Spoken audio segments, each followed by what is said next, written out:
네, 오늘은 맥주감사주일로 영혼의 코로나 원망과 불평이라는 제목으로 하나님 말씀 전할 때에 크신 은혜가 있기를 주의 이름으로 축원합니다. 한국뿐만 아니라 온 세계가 사회적 거리두기와 소극적 사회활동으로 이 코로나에 대응한 지 올해만 해도 벌써 6개월이 지났습니다. 한 뉴스 보도를 보니 한국인들 중에 많은 사람들이 코로나로 인해서 많은 스트레스를 받고 있다라는 그 조사를 보도한 적이 있습니다.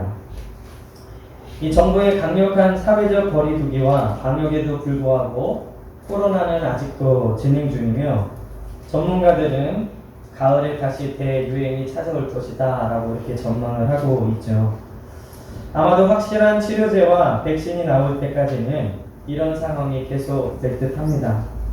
성도들도 물론 마찬가지시겠지만 목회자인 저도 교회의 모임과 또 성경 교육을 제대로 할 수 없는 상황 때문에 적잖게 스트레스를 받고 있었습니다. 교회에서 한번 확진자가 나왔다고 하면 교회의 실명과 함께 온갖 비난과 욕설을 퍼붓고 기독교는 한국 사회에 없어져야 할 그러한 것이다 라고 이야기할 정도로 비난을 퍼붓고 있죠. 최근에 광주의 한 사찰에서 확진자가 나왔고 그것으로 인해서 N차 감염들이 나오고 있지만 이 교회처럼 비난과 욕설을 퍼붓지는 않습니다. 코로나로 인해 스트레스를 받고 마음이 상하신 분들이 많이 있을 것이라 짐작이 됩니다. 오늘 본문은 광야에서 에돔 땅을 지나가지 못하게 되자, 즉 자신들의 길이 막히게 되자 이스라엘 백성들이 하나님을 향하여 원망과 불평을 합니다. 그 원망과 불평을 들으신 하나님께서 이스라엘의 진골로 불뱀을 보내신 것이죠. 우리가 잘 아는 대로 이 불뱀에 물린 사람들은 모세가 장대 위에 걸어놓은 노뱀을 보면 살게 되었습니다. 오늘 이스라엘 백성들의 불평의 시작은 바로 상한 마음으로부터 시작되었습니다. 그리고 그들은 그 상한 마음 때문에 원망과 불평을 하게 됐고 급기야 하나님이 주신 만나까지도 하찮은 음식이다라고 불평을 하게 되었다는 것이죠.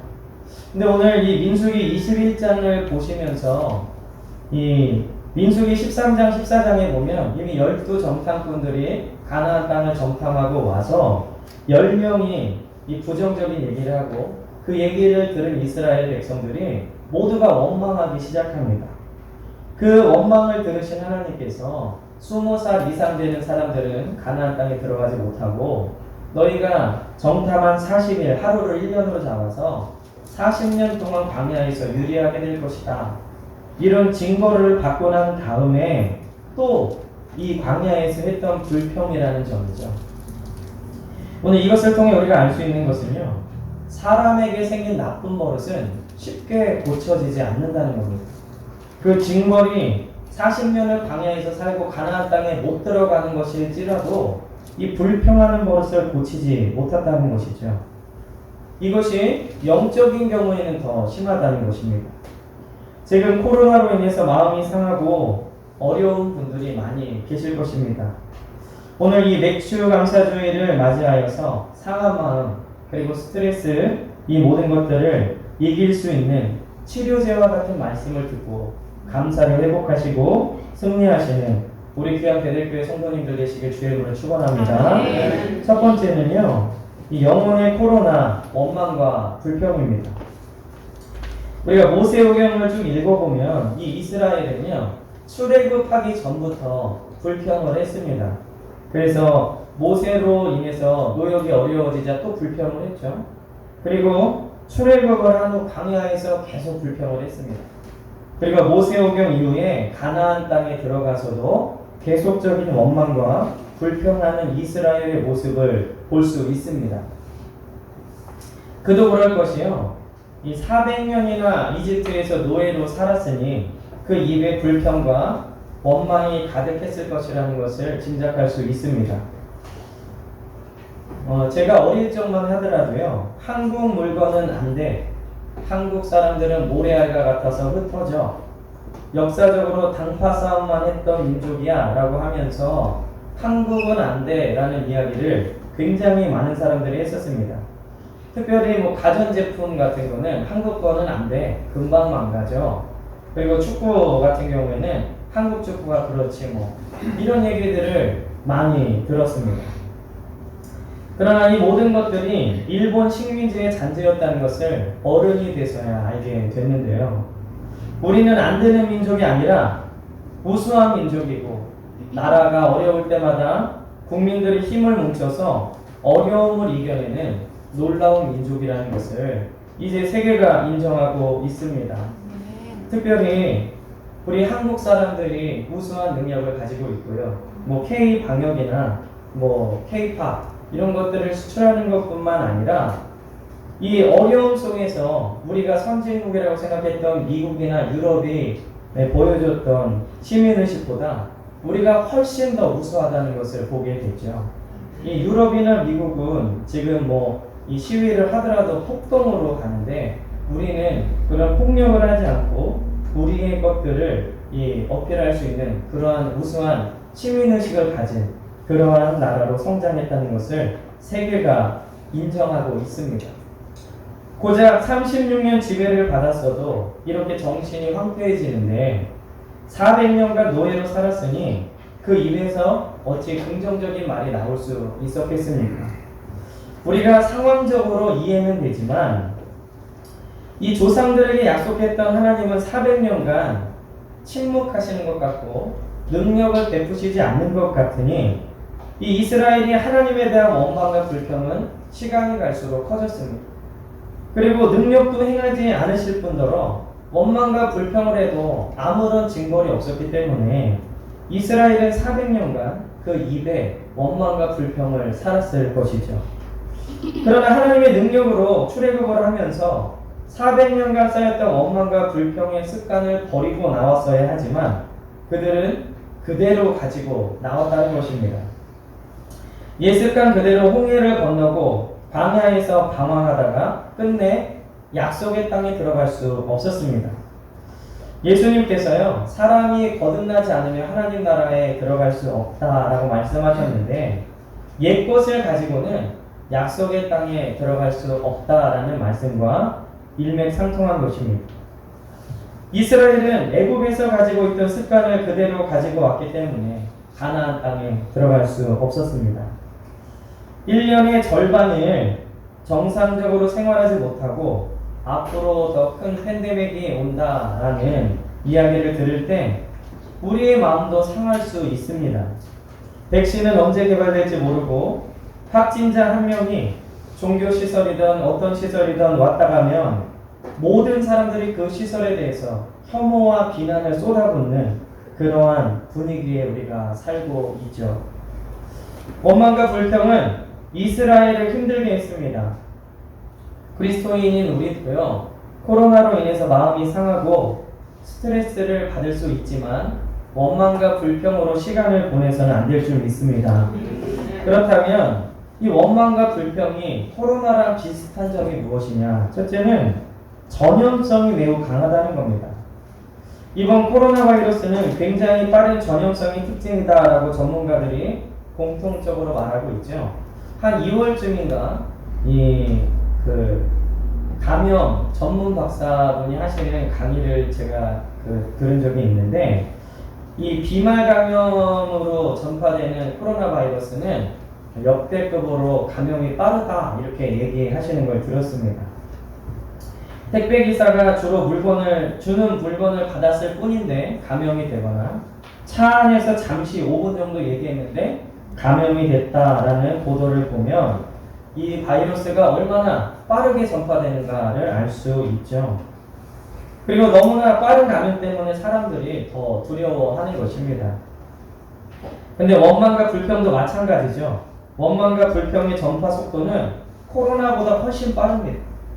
예를 들면 이 믿음의 공동체에서요, 어떤 사람이 원망과 불평의 말을 하면 그 원망과 불평은 순식간에 그 공동체에 퍼지게 되어 있습니다.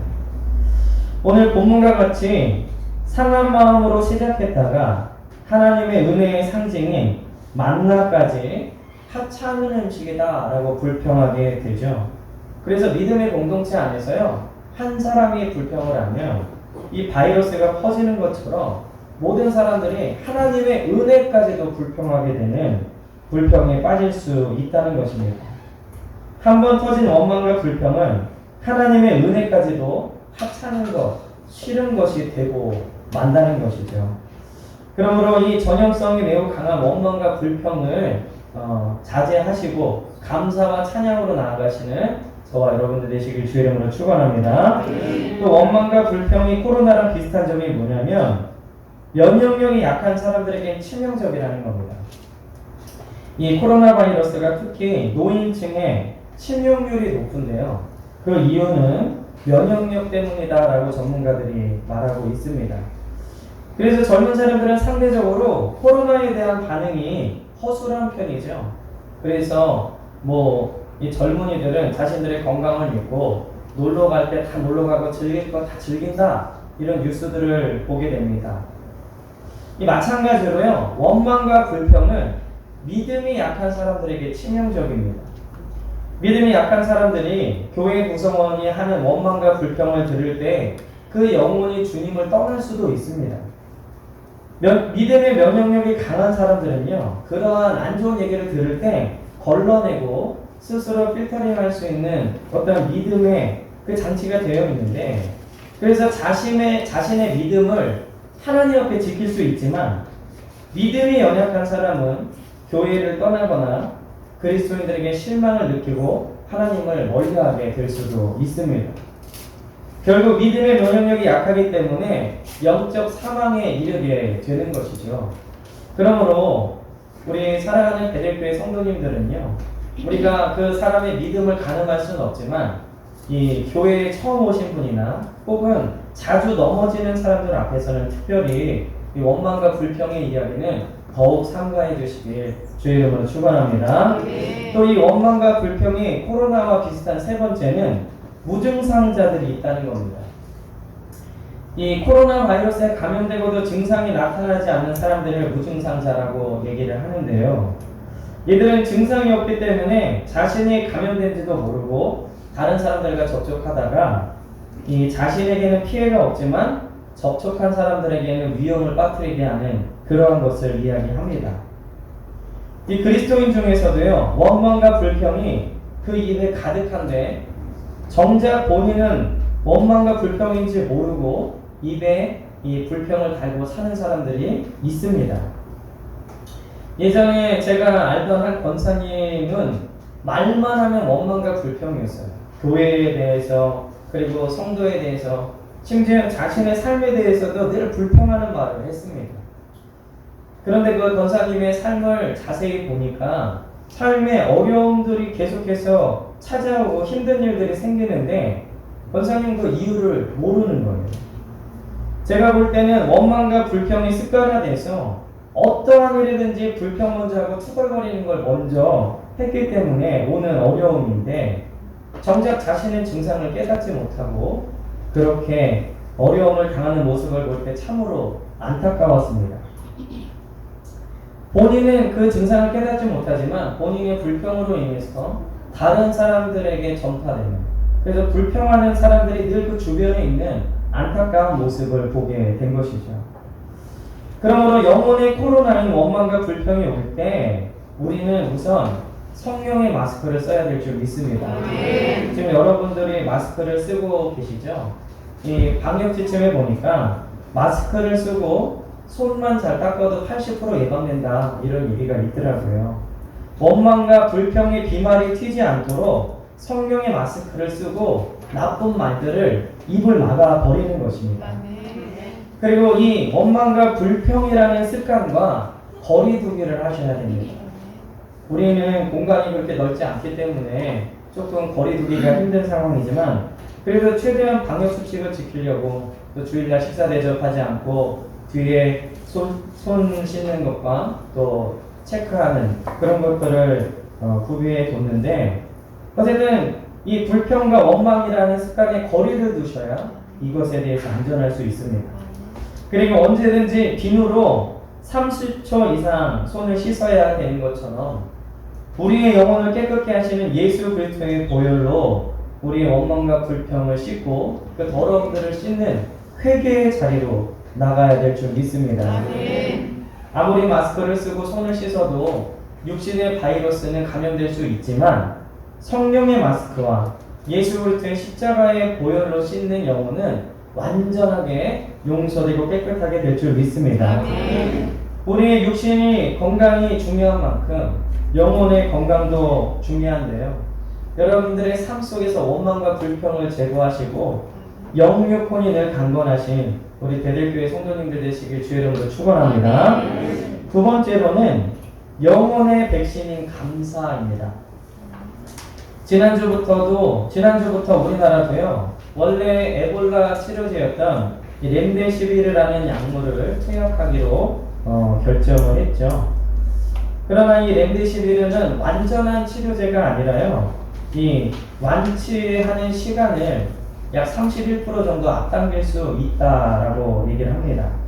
그러니까 아직까지 확실한 치료제와 백신은 개발되지 않았다는 얘기겠죠. 치료제와 백신은 서로 다른 것인데요. 치료제는 병이 걸렸을 때 그 병을 치료하는 약이고요. 백신은 그 병에 걸리지 않도록 미리 예방하는 약입니다. 이 영혼의 코로나인 불평과 원망을 예방하는 백신이 바로 감사인 줄 믿습니다. 우리가 감사할 때 원망과 불평을 예방할 수 있습니다. 감사와 찬송을 하는 입술에는요, 원망과 불평이 사라지게 돼 있고 감사하는 마음에는 원망이 찾아올 수 없습니다. 그러므로 우리는 감사라는 백신을 맞아서요, 원망과 불평이라는 바이러스에 대해 믿음의 항체가 생겨야 됩니다. 오늘 영혼의 백신 감사는 그러면 어떤 것이냐? 첫째는 감사는 멀리 있지 않다는 겁니다. 감사는 크고 놀라운 것을 받았을 때만 할 수 있는 것이 아닙니다. 제가 이 페이스북을 통해서 묵상하는 그 내용들이 있는데, 이 어느 날 이렇게 그 필리핀 친구들이 묵상을 보다가 그들이 묵상한 짧은 문장이 제 마음에 들어왔습니다. 이 필리핀은 그 두테르테 대통령이 완전히 봉쇄령을 내렸기 때문에 그 공권력 그리고 금융기관에 일하는 사람들 말고는 이동을 하지 못하도록, 집 밖에 나오지 못하도록 봉쇄령을 내렸는데, 그런 상황에서 이런 짧은 묵상을 했더라고요. 격리 3개월. 그러나 우리는 아직 우리 식탁 위에 음식이 있고 우리 가족 중 한 명도 아프지 않습니다. 감사합니다, 주님. 굉장히 짧은 그 문장이었는데 제 마음에 크게 은혜가 되었습니다. 이 짧은 문장을 보면서 제 마음에 죄송한 마음이 들었습니다. 성도 중에 코로나 감염자가 없고 교회는 어렵지만 그래도 은혜 중에 잘 흘러가고 있고 내 마음은 답답하지만 그래도 사역할 수 있는 장소와 시간을 주어주셨는데, 코로나로 인해서 걱정과 염려에 빠져서 어떡하지? 라는 한숨만 쉬고 있던 나의 모습을, 그리고 이 작은 것을 감사하지 못했던 나의 모습을 돌아보게 되었습니다. 우리는 홍해가 갈라지는 큰일이 있어야만 감사하는 것이 아니라 아주 작은 것을 감사할 때 우리에게 기쁨이 넘친다는 것을 다시 한번 깨닫게 되었습니다. 오늘 이스라엘은 매일 주시는 만나였기 때문에 하찮은 음식이라고 원망하며 불평했죠. 오늘 우리에게 매일 주시는 생명, 우리에게 매일 주시는 시간, 우리에게 매일 주시는 호흡에 감사할 수 있어야 될 줄 믿습니다. 여러분들이 루틴이라고 하는 매일매일 있는, 우리가 그냥 당연하게 누리는 이것 또한 감사할 제목이라는 것을 저는 이 짧은 문장을 보면서 깨닫게 됐다는 것이죠. 우리 코로나로 인해서 참으로 감사한 것은 우리가 매일 그냥 드렸던 그 예배가 얼마나 소중한가, 우리가 그냥 매일 드렸던 이 성가대의 찬양이 얼마나 놀라고 감사한 은혜였는가를 깨닫게 됐다는 것입니다. 우리가 작은 것부터 불평하면 큰 불평이 찾아와서 결국 멸망에 이르게 됩니다. 우리가 작은 것부터 감사하면 하나님은 그 감사의 제목으로 더 큰 감사의 제목을 주실 줄 믿습니다. 아멘. 오늘 우리 주님께 큰 것이 아니라 작은 것부터 감사할 수 있는 우리 베델교회 성도님들 되시길 주의 이름으로 축원합니다. 이 감사는 그러면 어떤 것이냐? 두 번째로는 감사는 시각의 차이입니다. 똑같은 만나를 먹으면서도요, 감사하며 먹는 사람과 하찮은 음식이라고 생각하며 먹는 사람은 같은 만나를 먹지만 다른 결과를 가져옵니다. 원망과 불평의 눈으로 사는 사람들은 모든 것이 원망과 불평으로 보입니다. 그러나 감사와 기쁨으로 사는 사람은 모든 것이 감사입니다. 그러므로 우리의 생각과 가치관이 바뀌지 않으면 우리 옛사람에 있던 습관은 언제든지 올라올 수 있습니다. 이 이스라엘 백성처럼 그렇죠. 자유인이 된 것, 즉 새 시대가 열렸음에도 불구하고요, 이들은 노예의 습관을 버리지 못했습니다. 그리스도 예수 안에서 새로운 피조물이 된 우리가 여전히 죄의 노예의 습관을 버리지 못하면 우리도 똑같이 이스라엘 백성처럼 되는 것입니다. 그러므로 오늘 우리가 생각하는 모든 것을 감사와 기쁨으로 바꾸시길 주의 이름으로 축원합니다. 아멘. 감사의 시각으로 보면 모든 것이 감사이고 놀라운 은혜라는 것을 깨닫게 될 것입니다. 아멘. 그리고 이 감사 세 번째는, 감사는 하나님을 진심으로 사랑할 때 가능합니다. 부부관계가 좋지 않은 사람들의 특징 중에 하나는 서로 고마워하지 않는다는 거예요. 제가 상담학 공부를 할 때에 몇 가지 이렇게 예시된 그 예화들을 보면 부부관계가 좋지 않은 사람들은 서로 원망을 합니다. 저 인간만 아니면 내가 이렇게 살지 않을 텐데, 저 인간만 만나지 않았어도 내 인생이 더 나았을 텐데, 이렇게 서로를 원망한다는 것이죠. 서로에게 고마워하지 않고 미안해하지 않습니다. 그러나 사랑하면 고맙습니다. 나랑 같이 살아줘서 고맙고, 지금까지 붙여줘서 고맙고, 이해해줘서 고맙습니다. 우리가 하나님께 감사하는 것도요, 하나님을 사랑할 때 가능한 것입니다. 누가복음 7장에 보면 예수님께서 바리새인의 집에 초청되셔서 있었던 일을 기록하고 있습니다. 예수님이 바리새인의 집에 들어갔을 때에 한 여인이 예수님의 발을 눈물로 닦으면서 자기의 머리털로 예수님의 발을 닦습니다. 그리고 예수님의 머리 위에 옥합을 붓습니다. 예수님을 초청한 바리새인은 저 사람이 정말 선지자였다면 자기 머리에 옥합을 부은 여인이 누구인지 알았을 텐데 라고 생각하는 그때에 예수님이 바리새인에게 말합니다. 50데나리온 탕감받은 사람과 500데나리온 탕감받은 사람 중에 누가 더 그 주인을 사랑하겠느냐. 그랬더니 그 바리새인이 제 생각에는 500데나리온 더 많이 탕감받은 사람이라고 생각합니다. 그때 예수님이 말씀하십니다. 너는 내가 들어왔을 때에 발 씻을 물도 주지 않았지만 저 여인은 자신의 눈물로 내 발을 닦았고, 너는 나에게 감람유도 붓지 않았지만 저 여인은 나에게 옥합을 부었다. 그러므로 저의 더 많은 죄가 사해졌느니라. 더 많이 용서함 받은 자가 더 많이 사랑하느니라. 이렇게 말씀하셨습니다. 오늘 우리가 우리의 그 더러운 죄악들, 원래 지옥으로 갈 수밖에 없었던 처참한 우리의 그 운명을 하나님께서 하나님의 사랑과 은혜로 용서해 주시고 우리가 구원받았다는 사실을 더 절실히 믿는다면 우리는 더 많이 하나님께 감사할 수 있을 줄 믿습니다. 그러므로 지금 내가 감사가 부족하다면 하나님을 많이 사랑하지 않는구나 라는 것을 깨닫고 하나님을 더 많이 사랑하도록 노력해야 합니다. 그리고 그 사랑으로 인해서 하나님께 진정한 감사를 드릴 수 있는 저와 여러분들 되시기를 주의 이름으로 간절히 축원합니다. 마지막으로는요, 진짜 감사를 표현할 수 있는 기회가 지금이라는 겁니다. 성경은 우리에게 범사에 감사하라 이렇게 명령하고 있죠. 범사는 모든 일에 감사하라는 말씀입니다. 그리스도인에게는요, 모든 것이 감사할 일이지 원망과 불평할 만한 일은 없다라는 말씀입니다. 기도는 쉬지 말고 하라고 하셨고 기쁨은 항상 기뻐하라고 하셨습니다. 그래서 쉬지 말고 기도하고 우리의 마음의 상태를 항상 기쁨의 상태로 두라라고 말씀하셨지만 감사는 나에게 생기는 모든 일에 대해서 감사하라 라고 말씀하고 계십니다. 우리가 살다 보면요, 좋은 일과 나쁜 일을 만날 수 있죠.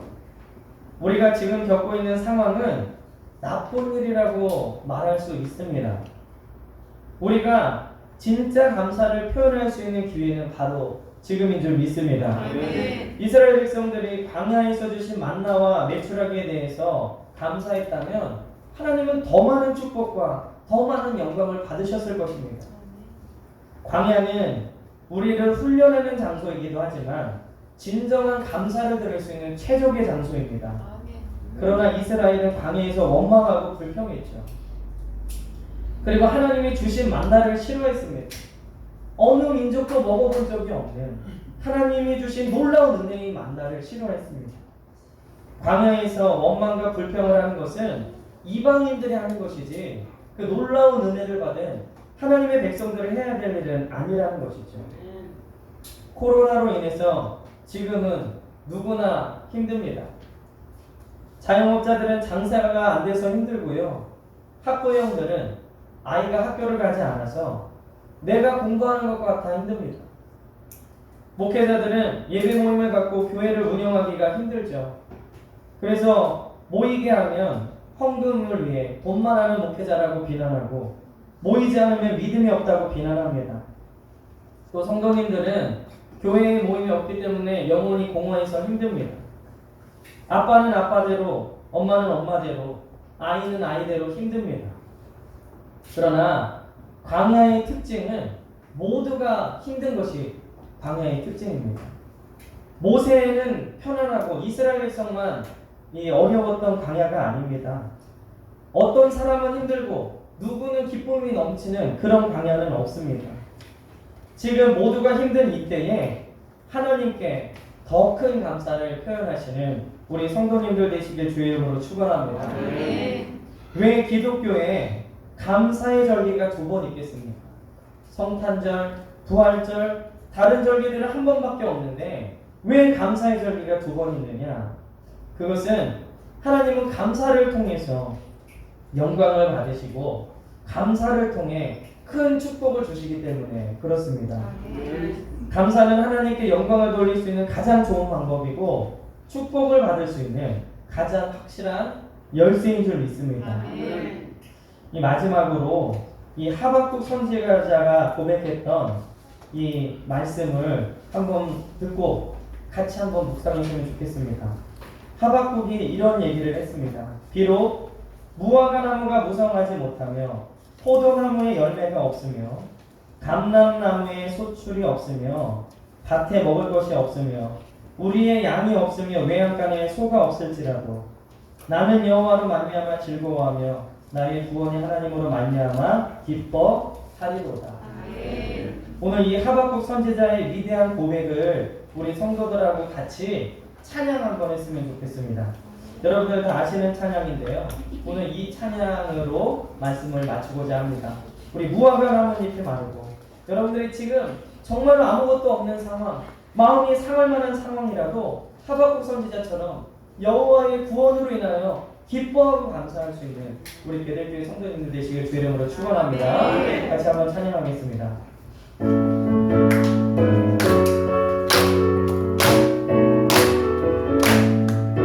무화과 나뭇잎이 마르고 오늘 열매가 없으며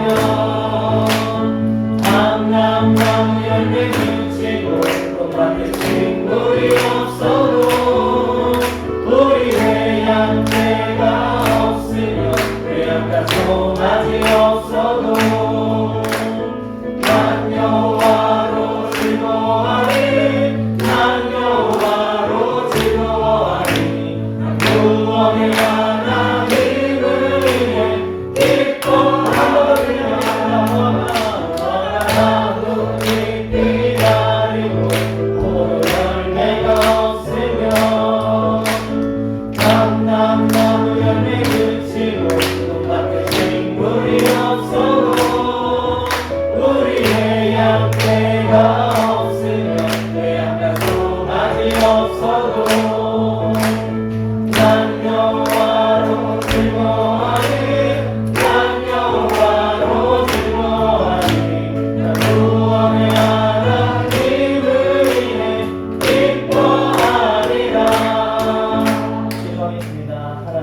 감사합니다.